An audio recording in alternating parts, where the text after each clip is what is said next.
Chapter 4. How to Train Your Dragon. Ha ha ha ha ha! Snotlout was laughing so hard that he hadn't managed to say anything at all. The boys were hanging about the village gates, taking the opportunity to show off the dragons that they had caught. Hiccup had tried to walk through without being noticed, but Snotlout had stopped him. "Let's see what pathetic creature Hiccup has got," said Snotlout, and took off the lid. "Oh, this is brilliant. Look at it," said Snotlout when he finally got his breath back from laughing. "What is it, Hiccup? A brown bunny rabbit with wings? A flower fairy? A fluffy flying frog? Gather round, everybody, and see the magnificent animal that our future leader has caught himself." "Oh, Hiccup, you are useless," crowed Spitifist. "You're the son of a chief, for Thor's sake. Why didn't you get one of those new monstrous nightmares with the 6-foot wingspan and the extra extendable claws? They're really mean killers, they are." "I have one," grinned Snotlout, gesturing to the terrifying-looking, flame-red animal fast asleep in his basket. "I think I shall call her Fireworm." "What are you going to call yours, Hiccup? Sweetums? Sugar Lips? Babyface?" Hiccup's dragon took this particular moment to give a huge yawn, opening his tiny mouth wide to reveal a flickering, forked tongue, very pink gums, and absolutely no teeth at all. Snotlout laughed so hard, Spitifist had to hold him upright. "Toothless!" cried Snotlout. "Hiccup has found himself the only toothless dragon in the uncivilized world. This is too good. Hiccup the useless and his dragon Toothless." Fishlegs leaped to Hiccup's defense. "Well, you are not allowed that monstrous nightmare that you've got there, Snotlout Snotface. Only the son of a chief is allowed a monstrous nightmare. That fireworm dragon is Hiccup's by right." Snotlout's eyes narrowed. He grabbed Fishleg's arm and twisted it viciously behind his back. "Nobody's listening to you, you plankton-hearted fish-leg disaster area," sneered Snotlout. "Thanks to you and your sniveling, sneezing disability, the whole military operation was nearly a total disaster. When I'm chief of this tribe, the first thing I'm going to do is boot anybody with a pathetic allergy like yours straight out into exile. You're not fit to be a hooligan." Fishlegs went very white in the face, but he still managed to gasp out, "But you are not going to be chief of the tribe. Hiccup is going to be chief of the tribe." Snotlout dropped Fishleg's arms and advanced menacingly on Hiccup.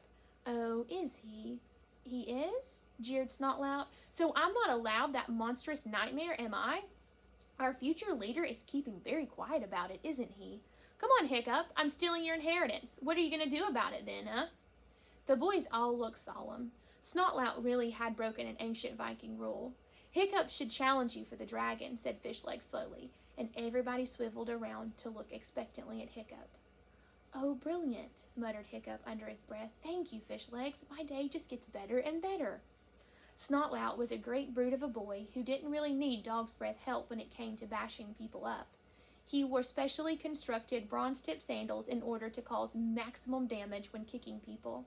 Hiccup tried to stay out of his way as much as he possibly could, but he couldn't ignore this insult to his status, now that Fishlegs had helpfully pointed it out without looking like a coward in front of the other boys.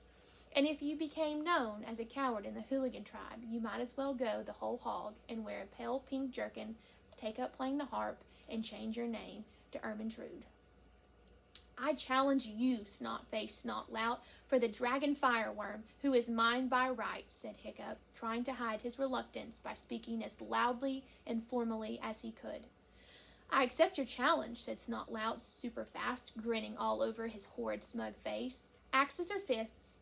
"Fists," said Hiccup, because axes were a really bad idea. "I shall look forward to showing you how a real future hero fights," said Snotlout, and then he remembered something. "After the initiation thing on Thor's Day Thursday, though, I don't want to stub my toe or anything while I'm kicking you all around the village." "Hiccup might win," Fishlegs pointed out. "Of course he won't win," boasted Snotlout. "Look at my sporting ability, my Viking courage, my capacity for mindless violence. I shall win just as surely as I shall be chief of this tribe one day. I mean, look at my dragon, and then look at his dragon." He pointed mockingly at Toothless. "The gods have spoken. It's only a matter of time." In the meantime, Snotlout carried on. "I shall live in fear of being gummed to death by Hiccup's terrifying toothless terrapin." and Snotlout sauntered off in a lordly fashion, giving Hiccup a nasty kick on the shins as he did so. Sorry about the challenge, Fishlegs apologized after they had left the baskets with the dragons under their beds at their homes. Oh, don't worry about it, said Hiccup. Somebody would have gotten me to do it anyway. You know how they all love to fight. Fishlegs and Hiccup were going to the Great Hall to look for the book Gobber had recommended, How to Train Your Dragon, by Professor Yobbish. As it happens, confided Hiccup, I know a bit about dragons already, but I haven't the foggiest clue how to start training one. I would have said they were virtually untrainable. I'm really looking forward to getting some tips. The Great Hall was a hullabaloo of young barbarians fighting, yelling, and playing the popular Viking game of Bashyball, which was a very violent contact sport with lots of contact and very few rules. Hiccup and Fishlegs found the book tucked away in the fireplace, practically in the fire. Hiccup had never noticed it before. He opened the book. I have included a basic replica of How to Train Your Dragon by Professor Yobbish here in order that you can share the experience with Hiccup of opening the book for the first time, full of hope and interest and expectation. You will have to imagine that the cover is unusually thick with huge golden clasps, and that some scribe has covered it in elaborately fancy gilt lettering. It looks very inviting indeed.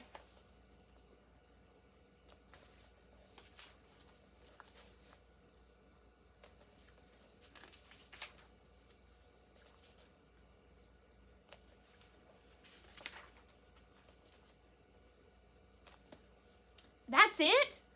Said Hiccup ferociously, turning the book upside down and shaking it, trying to see whether there was anything other than the single page of paper inside. Hiccup put the book down. His face was unusually grim. Okay, Fishlegs, he said. Unless you're any better at yelling than I am, we're on our own. We're going to have to work out our own method of dragon training.